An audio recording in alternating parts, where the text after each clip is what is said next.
Over the holidays, there was an article that I read online about ideas for holding virtual science fairs. It struck me by looking at the headline because when I was a classroom teacher, I used to have a science fair. And when I first started, I started with the traditional science fair where each child had to pick their own topic and then decide how they wanted to do their project and give them free rein and time to put their boards together and their experiments and just left it all to the kids.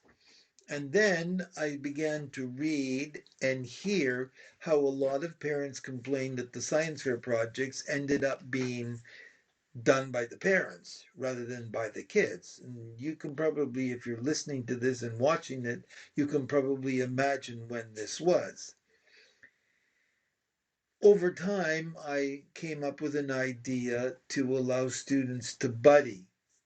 I divided three grades rather, into groups, and I gave each group a series of challenges around a specific topic, like soap and bubbles and magnetism and pet gerbils and growing geraniums and that kind of thing.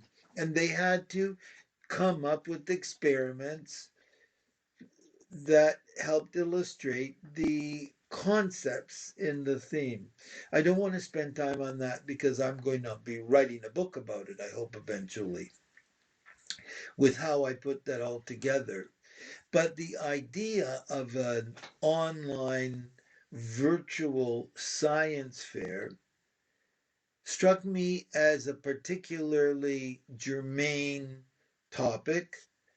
And I'd like to help some of you, if you're listening to this and watching it, imagine how that might take place. So you're a classroom teacher and you have your students virtually learning. Probably you have some opportunities to have a Zoom meeting with everybody in your class. So you're on your computer and they're all at home and you're connecting, let's say, using Zoom rather. Sorry. So the first thing you want to do is brainstorm ideas, topics. Kids don't have to come up with a topic and say, that's my topic.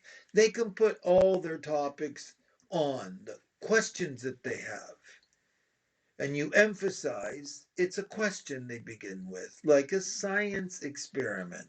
And you tell them that they're going to have a science experiment.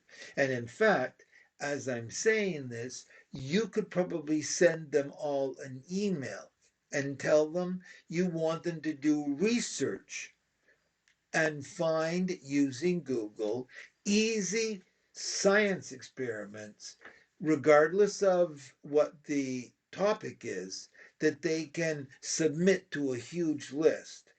And then in the classroom, they can expound and explore how those could be turned into science projects with everybody participating.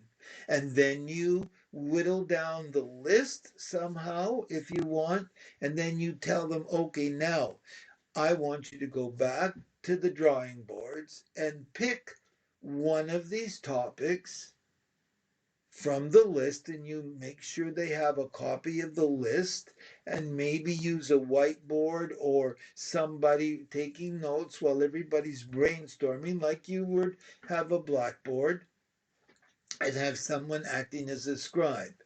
And then tell them uh, they have to pick up a Google link and expand.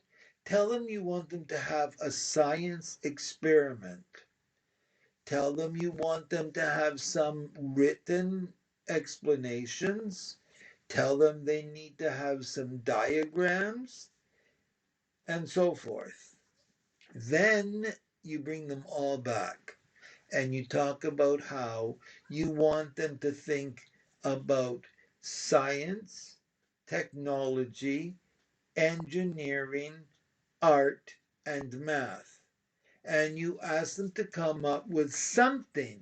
It doesn't have to be very complicated, but some part of their project that that points to the math in their science, that points to the science experiment, that has art in it, that uses technology somehow, and I'm going to get to that, and that they should have some engineering. Think about what they can do to create a product or make a product or market their ideas or something.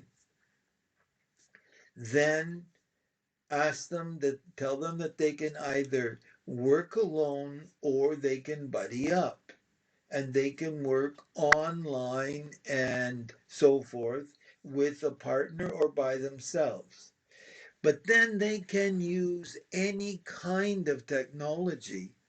One child could make a traditional board and then a video of himself, just like I'm making this video now, explaining what their science project is all about, because they have to be able to communicate what it's about, not just submit it. They have to tell you what their science experiment was and how they did it and so forth. And then the they can use Google, they can use Word, they can use PowerPoint, they can use any kind of a video program, any one of those things. And then you can even take it one step further and suggest to them that they might want to share in the assessment of it. And so together at some point, once they've started, you start them to brainstorm again together and come up with a rubric of how it's going to be assessed, all the while where they're either working together with you in Zoom or working in rooms together in Zoom, and then they can send you email stuff and that. So once they have the rubric, then they can talk about what the expectations are for the finished product.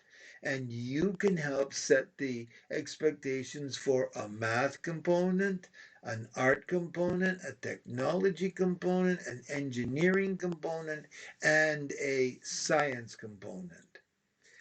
Then, in addition to that, you make sure that you talk about literacy, reading, writing,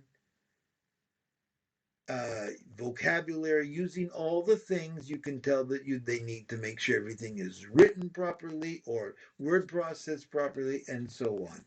The next thing you know, you've accomplished a science fair, and they have to show one another. You can make up a list and they can take somebody else where they have to show it to the other person privately. It doesn't have to be together and so forth.